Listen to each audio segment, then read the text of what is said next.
Halo para saudara, jumpa lagi dengan saya dalam acara Remifa, Renungan Mingguan Family. Kali ini edisi Hari Minggu Biasa ke-13 dengan tema Jesus is VVIP. Para saudara yang terkasih, kita pasti pernah punya hajatan atau gawe besar. Dan biasanya kalau kita mempunyai hajatan atau gawe besar, kita pasti punya tamu spesial, tamu agung yang kita perlakukan secara khusus atau VVIP, very very important people. Kita akan mempersiapkan kedatangannya secara luar biasa. Kalau dari luar kota, kita akan menjemputnya dengan kendaraan khusus. Kita juga akan memberikan hotel yang terbaik untuknya. Dan ketika tamu kita datang di pesta yang kita laksanakan, kita akan memberikan tempat yang VVIP. Kita juga menghidangkan kepadanya makanan dan minuman yang paling enak. Demikian pula kita akan menyuguhkan hiburan-hiburan yang paling top. Meskipun kita mengeluarkan banyak biaya untuk memperlakukan tamu spesial kita, namun kita tidak merasa beban. Malah kehadiran tamu VVIP kita membuat kita merasa bahagia, kita merasa berharga, kita mengalami sukacita.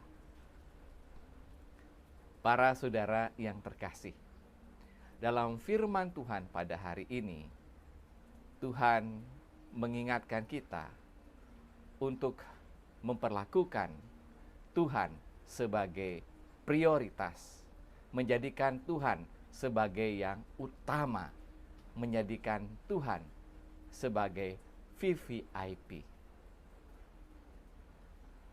Dalam bacaan pertama, Nabi Elisa disambut dan diterima secara luar biasa oleh sebuah keluarga di Sunem. Di sana ia diberikan kamar yang khusus, diberikan tempat tidur, meja, kursi, dan segala perlengkapan yang diperlukan untuknya. Dan juga setiap kali datang ke tempat itu, Nabi Elisa dihidangkan makanan yang lezat, minuman yang enak.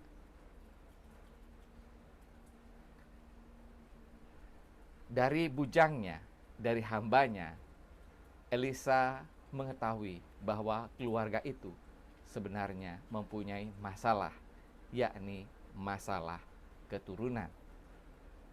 Maka terhadap keluarga yang telah memperlakukan dia, menerimanya secara khusus, Nabi Elisa menubuatkan bahwa tahun depan keluarga yang menerimanya ini akan menerima seorang anak laki-laki.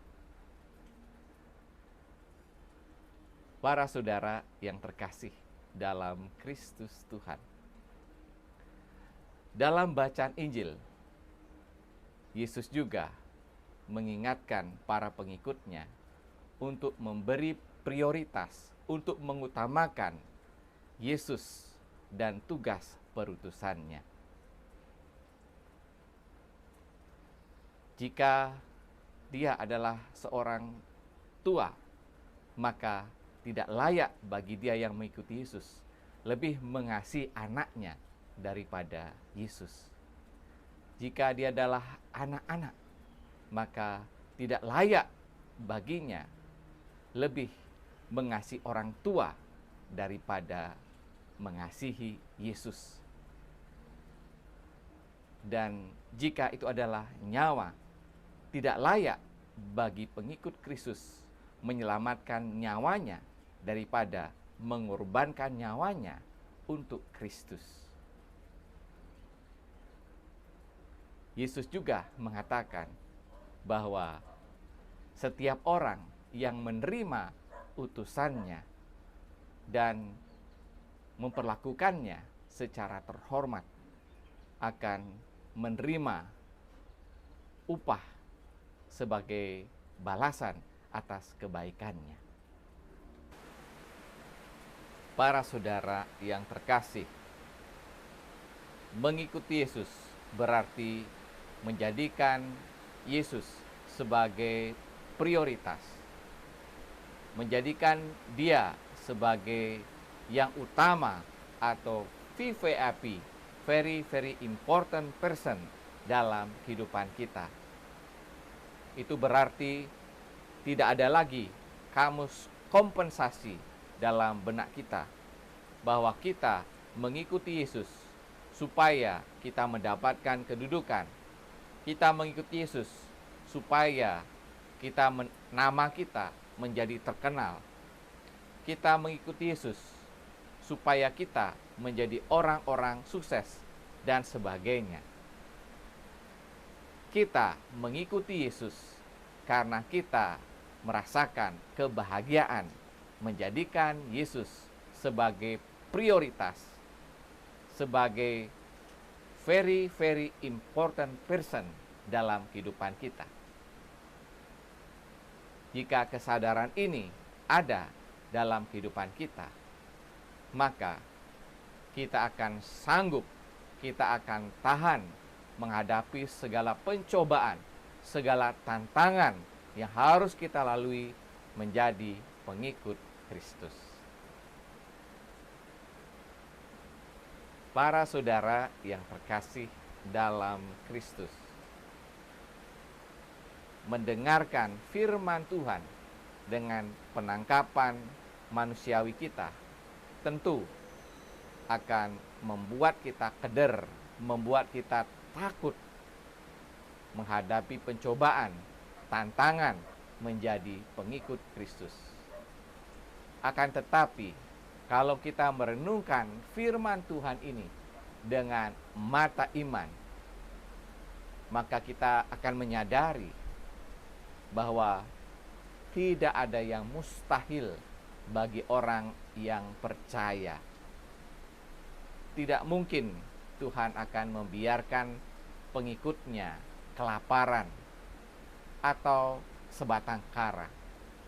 Tuhan akan menjaga, melindungi, dan memberikan berkat yang berlimpah kepada para pengikutnya. Para saudara yang terkasih, minggu lalu setelah misa saya menerima tamu di Kuskupan, yaitu anak-anak orang muda Katolik dari NTB yang akan berangkat mengikuti IED di Palembang. Saya tahu bagaimana anak-anak OMK ini. Pada waktu itu pulang misa, saya mendapatkan banyak kue.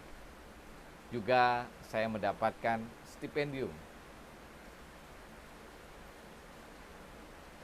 Pada waktu itu saya memberikan kue-kue ini kepada anak OMK tersebut. Demikian pula saya membagikan uang stipendium sebagai uang saku, sebagai sangu kepada mereka. Dan pada waktu itu mereka sangat gembira. Keesokannya ternyata saya mendapat kue yang lebih banyak dan juga mendapatkan stipendium yang lebih banyak. Saya mengalami, dan bukan hanya peristiwa ini saja, tetapi sebelum-sebelumnya, ketika saya mengutamakan utusan Tuhan, maka Tuhan memberikan berkat dan rahmat yang berlimpah. Jika kita mengutamakan Yesus dan utusannya, Tuhan akan memberikan berkat yang berlimpah kepada kita. Jika Anda terinspirasi dengan renungan saya ini, jangan lupa tekan tombol like, subscribe, komen, dan share video ini. Tuhan memberkati.